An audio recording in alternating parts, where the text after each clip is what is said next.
Okay, so, yes, Vanessa Neumann. So what I'm discussing tonight is the basis of a book I'm working on, trying to balance sort of a day job and writing a book, and I'm also writing a novel. I mean, it's too much. Anyway, but the book is progressing a little slower than I would like, but it's progressing. And its title is Grievance to Greed, the Crime Terror Nexus. So, okay, or you go? Sure. Yeah, there we go. So, what is the crime terror nexus? The old view of the problem that there were two problems, right? You had criminals and you had terrorists. And the idea was that the terrorists all would hang out together. We knew about the FARC, training in Libya, and the IRA, training with the FARC, and all of that in Colombia, and they travel around and they swap information and technology and all of that for decades. We've been hearing about that.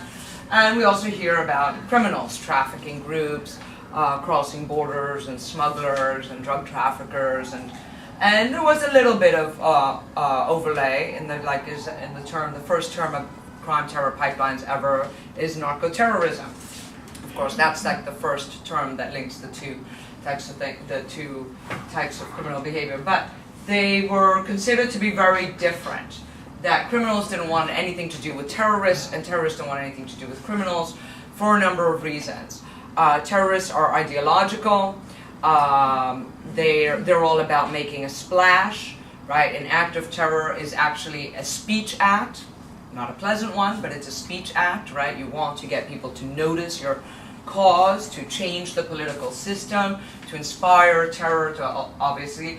Whereas criminals need to move large amounts of goods, large amount of money. They want to be covert. They just want to keep carrying on in the long term. So really, neither one wants to do business with the other because they have the ideologues don't want to do business with the criminals, and the criminals are like, oh, we're not, we don't want to deal with the ideologues. What I'm arguing is what we're seeing is something called a threat convergence. You can tell I've spent too much time with the Defense Department how to use terms like that. But it is actually, I think it was 2011, the White House under Obama signed the paper asserting that transnational organized crime, we call them TOCs, T-O-C, transnational organized criminals, represent a tier 1 national security concern. So it's official. You have the UN Convention against Transnational Organized Crime. So it's now like a thing in thinking and international policy. The idea is that we are seeing them converge. We're seeing them do more business together. That there is not just the using one as a proxy for the other, which in some ways was always the case, but that in and of itself is happening a lot more.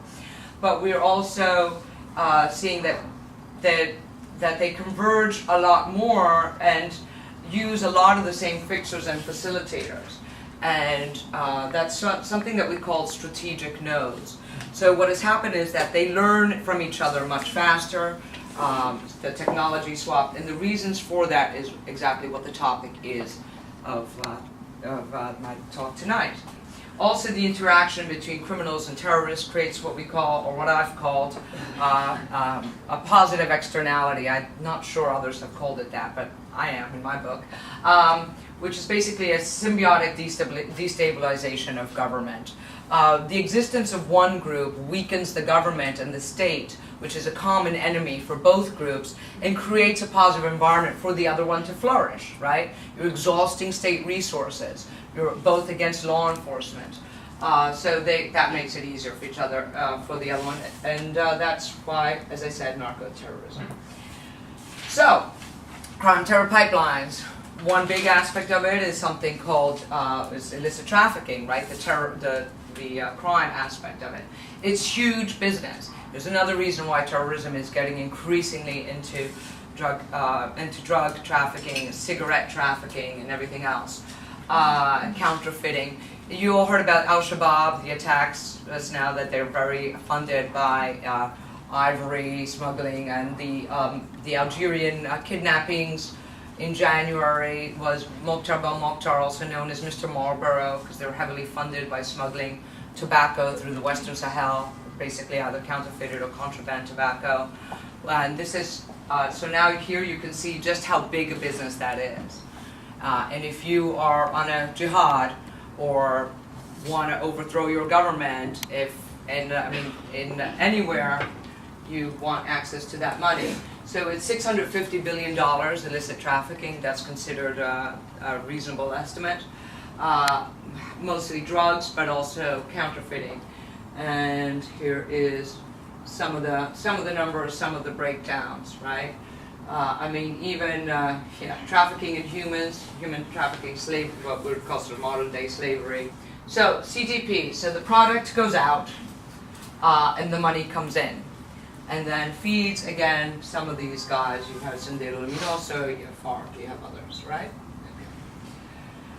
Here's another thing that's really interesting is the role of borders, right? So you have the classic case amongst law enforcement and intelligence agencies, their favorite hotspot on earth has traditionally been what they call the tri-border area, right? It's like all the baddies mixed together. Because you have three countries, like one city basically crossing over three different countries. Ciudad del Este, Foz de Iguaçu, and so everything that goes from around, not everything, but basically across Paraguay, Brazil, and Argentina, you have huge amounts of laundering. About $6 billion a year is laundered through there, and actually, and so much so that apparently you can go through at night in the Ciudad del Este, like armored cars leave at night with just sort of loads of cash. And you have absolutely everything hanging out together. Your local sort of counterfeiters and DVD pirates, although I'm still amazed that anybody sells counterfeit DVDs. Like, really? That's still a problem? Okay, but it is. Everything from that to human trafficking, weapons, everything else, and tobacco. Tobacco is a huge problem there. I've been working a lot with my private, with my consulting firm, tobacco smuggling issues, and I had no idea how big it was until I started working on it. And billions of cigarettes go through. That's actually their highest profit margin product moving through there. And you have everything from Chinese triads. You have Lebanese, you have Hezbollah, Gama al-Islamiyya, and you even have a big shopping center that's owned by the Barakat network, which is a known supplier of Hezbollah. They just have sort of big shopping center full of counterfeit goods, a bit like the silk market in Beijing, which is not actually a silk market, it's a counterfeit market. Been there, it's pretty amazing.